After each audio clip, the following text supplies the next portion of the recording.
Hello friend, আজকে তোমাদের দেখাবো চরের সব থেকে সুন্দর একটি জনপ্রিয় খাবার চাষ। এটাকে খাবার বলে নাকি ফল বলে তোমরা কমেন্ট করে জানিও প্লিজ। শহরে সব ধরনের সৌন্দর্য থাকলেও চরের প্রাকৃতিক দৃশ্য শুধু চরেই পাবেন। চলুন দেখতে থাকি। মামার সাথে হেঁটে আমি পারি না, মামা নাকি আমার জন্য আস্তে আস্তে হাঁটতেছে। তাহলে ভাবুন জোরে হাঁটলে কত দূর চলে যেত। সূর্য মামার পাওয়ার ধীরে ধীরে বাড়তেছে। আপনাদের প্রাকৃতিক দৃশ্য ভালো লাগলে কমেন্ট করে জানাবেন প্লিজ, আর সাবস্ক্রাইব করে যাবেন। চরে অধিকাংশ জায়গায় ঝাউবন দেখতে অনেক সুন্দর, আকর্ষণীয়। মাঝে মাঝে এমন এমন গাছ দেখি যেগুলো আমি আগে কখনো দেখিনি। ফাইনালি চলে আসছি সেই জমিতে। মামারা বাদাম গাছ তুলে রেখেছে অনেক। এই সেই বাদাম ক্ষেত।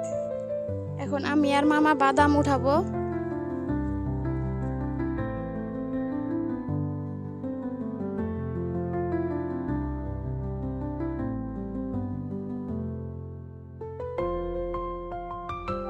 চরে প্রচন্ড খরার কারণে বৃষ্টি হয়নি, আর বাদামের ফলনও ভালো হয়নি এবার।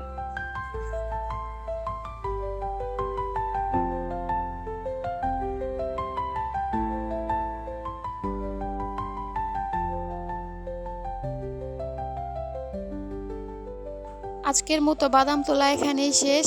আবার আগামীকাল আসবো। বালুতে হাঁটতে গিয়ে আমার পা বালুর ভিতর ঢুকে যায়। মামা কিভাবে তো দ্রুত হাঁটে আমি বুঝতেছি না। এই জমিটাতে অনেক বড় বড় গাছ দেখে আমি দুই একটা গাছ তুললাম, কিন্তু এখানেও খুব একটা বাদাম ফলন হয়নি।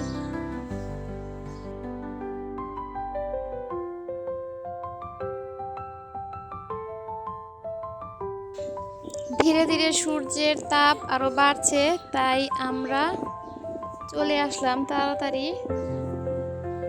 নদীর দৃশ্য দেখতে আমার অনেক ভালো লাগছিল, আসতে ইচ্ছে করছিল না। আজকের মতো এখানেই শেষ, টাটা।